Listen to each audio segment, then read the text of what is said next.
اللہ تعالیٰ ان لوگوں سے تمہیں ملنے سے منع کرتا ہے جنہوں نے دین میں تم سے جنگ کیا ہے، وَأَخْرَجُوكُم مِّن دِيَارِكُمْ، اور تم کو تمہارے گھروں سے، تمہارے شہروں سے نکالا ہے، یا پھر تمہارے نکالنے پر دوسروں کی مدد کی ہے۔ ایسے فسادی لوگوں سے اللہ فرماتا ہے تم کوئی موالات، محبت ہرگز نہ رکھنا، اور جو ایسے لوگوں سے محبت رکھتا ہے وہ بڑا ظالم ہے۔ اب آپ سمجھ گئے، جو دشمنان اسلام ہیں، جو مسلمانوں کو قتل کرتے ہیں یا ان کو ان کے گھروں سے نکالتے ہیں، ایسوں سے دوستی کے لیے قرآن اجازت نہیں دیتا۔ ہاں، جنہوں نے تمہارے ساتھ قتل و قتال نہیں کیا، نہ ہی تمہارے گھروں سے نکالا، ان کے ساتھ تم اچھا سلوک کرو۔ قرآن میں ہے ان تبروہم، اچھا سلوک کرو، وتقسطوا الیہم، ان کے ساتھ انصاف کا معاملہ کرو، بے شک اللہ تعالیٰ انصاف کرنے والوں کو پسند کرتا ہے۔ یہ دونوں آیتیں ہمیشہ یاد رکھنا چاہیے، ورنہ یہ نکالتے ہیں ایک آیت اور ہر جگہ بیان کرتے ہیں کہ قرآن میں جو ہے کافروں کو مارنے کا حکم ہے، قتل کرنے کا حکم ہے، کافروں سے دوستی نہ کرنے کا حکم ہے۔ یقیناً کون سے کافر؟ قرآن میں اللہ نے فرما دیا جنہوں نے تم سے جنگ کیا ہے، جو تمہارے جان کے دشمن ہیں، تمہارے دین کے دشمن ہیں، اور تم کو تمہارے گھروں سے نکالا یا نکالنے پر مدد کیا۔ یہ تو کامن سی بات ہے، دنیا میں کوئی بھی قوم کیوں ایسوں سے دوستی کرے گی؟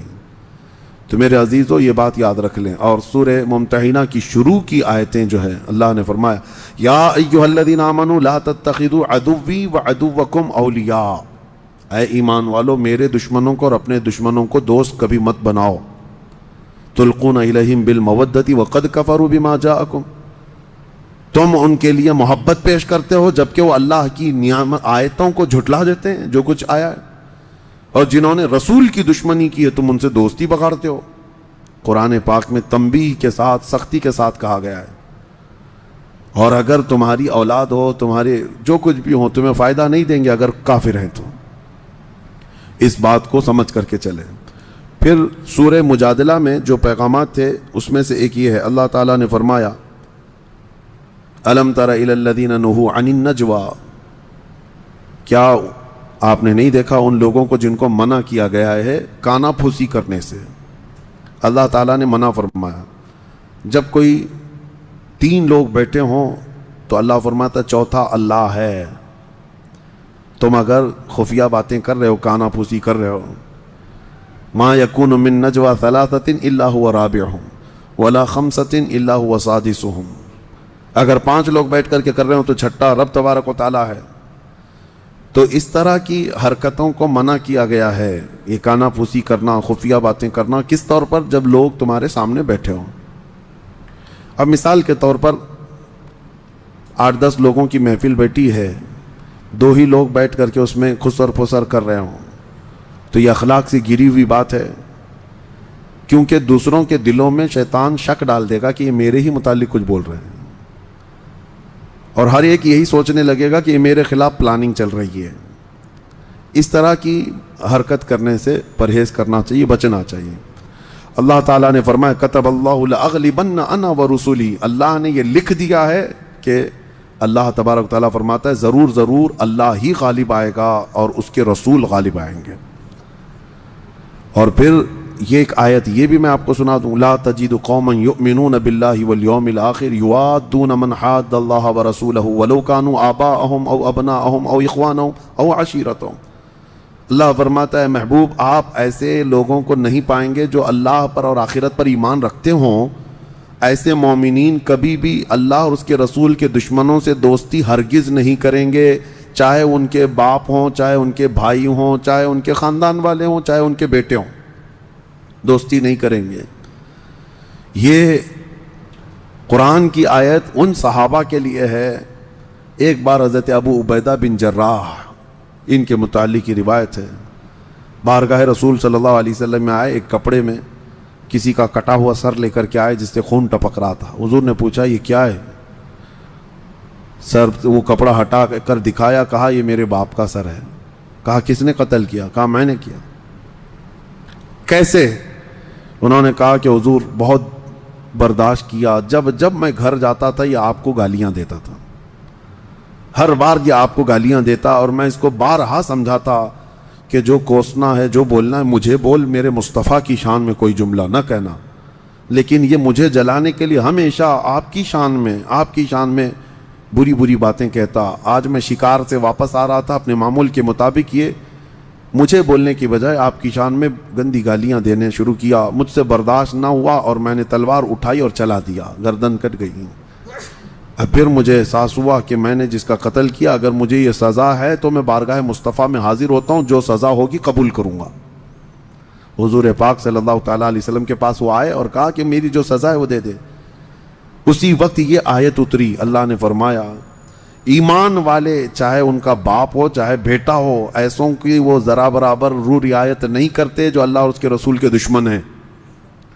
تو اللہ کے نبی صلی اللہ تعالیٰ علیہ وسلم نے فرمایا کہ تمہارے اس عمل کو اللہ تبارک و تعالیٰ نے گناہ نہیں فرمایا، بلکہ آیت میں اللہ نے فرمایا رضی اللہ عنہم ورضوا عنہ، اللہ ان سے راضی ہوا، اللہ ان سے راضی ہوا اور وہ اللہ سے راضی ہوئے، اللہ ان کو جنت میں داخل فرمائے گا.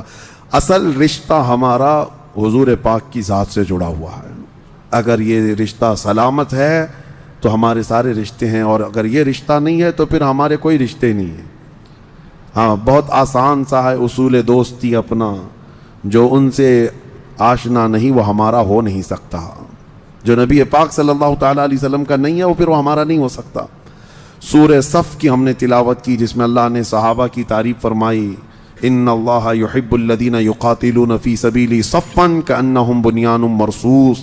بے شک اللہ تعالیٰ ان مجاہدین سے بہت محبت کرتا ہے کہ جب وہ اللہ کی راہ میں جہاد کے لیے جاتے ہیں تو ایسی صف بناتے ہیں جیسے سیسا پلائی ہوئی دیوار ہو، کوئی ان کی صفوں کو نہیں چیر پاتا. آپ کو پتہ ہے حضرت عمر فاروق رضی اللہ تعالیٰ عنہ کا قتل کرنے والا نماز کی حالت میں آپ کو قتل کیا گیا تھا. آپ فجر کی نماز پڑھا رہے تھے، ایک رکعت ہو چکی تھی، اور حضرت عمر فاروق رضی اللہ تعالیٰ عنہ کو ابو لولو مجوسی پیچھے سے آ کر ایسا وار کیا تھا کہ حضرت عمر فاروق رضی اللہ تعالیٰ عنہ کی پیٹھ سے وہ زخم سینے کی طرف آیا اور آپ مصلی پر گر گئے. لیکن یہ جو صحابہ مسجد نبوی میں نماز پڑھ رہے تھے کسی نے نماز نہیں توڑی. حضرت عمر فاروق رضی اللہ تعالیٰ عنہ جب مصلی کے کنارے گر گئے تو حضرت عبد الرحمن بن عوف رضی اللہ تعالیٰ عنہ آگے بڑھے اور ایک رکعت انہوں نے کمپلیٹ کرائی. یہ نہیں کہ بھگدڑ مچ گئی. خلیفہ وقت 10 سال جنہوں نے خلافت کیا ہے حضرت عمر فاروق، امیر المومنین شہید ہو چکے یا مصلی پر گر چکے، بھگدڑ مچ گئی انہیں. پیچھے سے حضرت ابن عوف آگے بڑھے، انہوں نے نماز کمپلیٹ کرائی ایک رکعت، اور سلام پھیرنے کے بعد جس نے قتل کیا تھا اس کو ڈھونڈنا ہی تو تھا. لیکن میں جس وجہ سے یہ واقعہ عرض کر رہا ہوں کہ وہ مسجد سے باہر جا ہی نہ سکا. کیوں؟ صحابہ کی صفیں اتنی مضبوط ہوتی تھی کہ کسی صف کو وہ پھلان ہی نہیں سکا. انہی صفوں کی تعریف میں اللہ نے فرمایا یہ اللہ کے رسول کے غلام صحابہ مجاہدین ایسی صف بناتے ہیں جیسے سیسا پلائی ہوئی دیوار ہے. کوئی اس میں سیسا پلائی ہوئی دیوار کا مطلب یہ ہوتا ہے کہ اس میں سوراخ بھی کرو تو سوراخ نہیں ہوتا. سیسے والی دیوار میں، سیمنٹ کی دیوار میں سوراخ تو ہو جاتا ہے، سیسے کی دیوار میں ہوتا بھی نہیں، بڑا مشکل ہے. تو صحابہ کی صفوں کی اللہ نے تعریف فرمائی. آج ہماری صفیں کہاں ہیں؟ اللہ ہمیں وحدت صفوف عطا فرمائے، یعنی صفیں اللہ تعالی ہمیں متحد رکھنے کی توفیق عطا فرمائے. اور حدیث پاک ہے جس نے صف کو توڑا اللہ اسے توڑ دے گا. من قطع صفا قطع اللہ.